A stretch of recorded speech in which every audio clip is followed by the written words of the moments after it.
और जिस दिन मैं नहीं रह पाया उसी दिन भारतीय जनता पार्टी और नेता सदन ने समाजवाद को लेकर के बड़ी टिप्पणी की। जो लाइनें इन्होंने चुराई हैं, कम से कम मुख्यमंत्री जी को जानना चाहिए कि जो राम राज्य है वही समाजवाद है।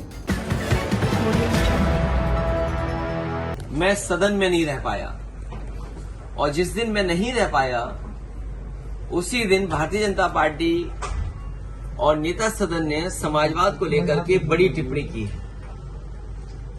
मैं समझता हूं ये भारतीय जनता पार्टी के वो लोग हैं जो बाबा साहब का दिया हुआ संविधान नहीं मानते, जो बाबा साहब भीमराव अम्बेडकर जी ने संविधान दिया है उस संविधान को बदलना चाहते हैं।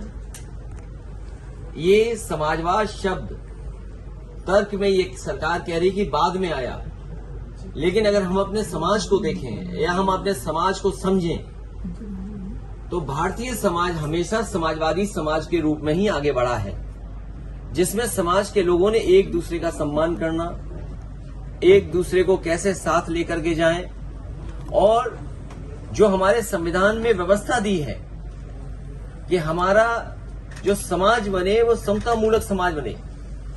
डॉक्टर राममनोहर लोहिया ने कहा कि समाज में संपन्न हो और गैर बराबरी खत्म हो, संपन्नता आए।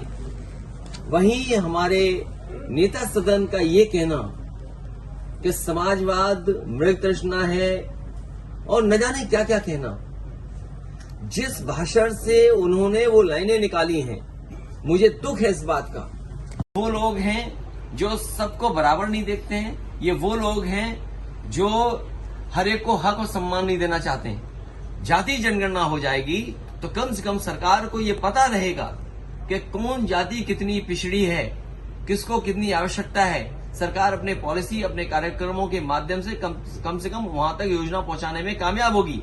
आज बहुत सारी जातियां हैं जिन तक तमाम योजनाएं नहीं पहुंच पा रही हैं। ये जाति जनगणना खुशहाली का रास्ता होगा। जाति जनगणना समाज में जो एक दूसरे के प्रति भारतीय जनता पार्टी समय समय पर भेदभाव पैदा करती है, खाई पैदा करती है, वो खाई खत्म होगी। कि समाजवाद मृग तृष्णा है और न जाने क्या क्या कहना, जिस भाषण से उन्होंने वो लाइनें निकाली हैं, मुझे दुख है इस बात का। भारतीय जनता पार्टी को समाजवाद सीखने के लिए इतने लाइनें ढूंढनी पड़ी, अंग्रेजी को हिंदी में करना पड़ा।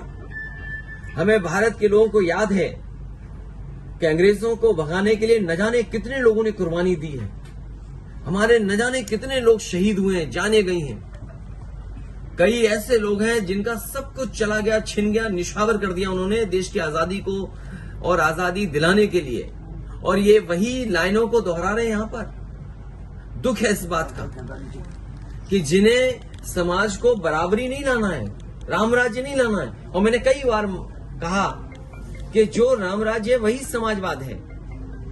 अगर राम राज्य की शुरुआत करनी है तो उसकी प्रस्थाना बिंदु अगर कोई हो सकती है तो वो समाजवाद है। अब आप ये कहते हैं सबका साथ सबका विकास, समाजवादी सिद्धांतों पे चले बिना सबका साथ सबका विकास कैसे संभव है?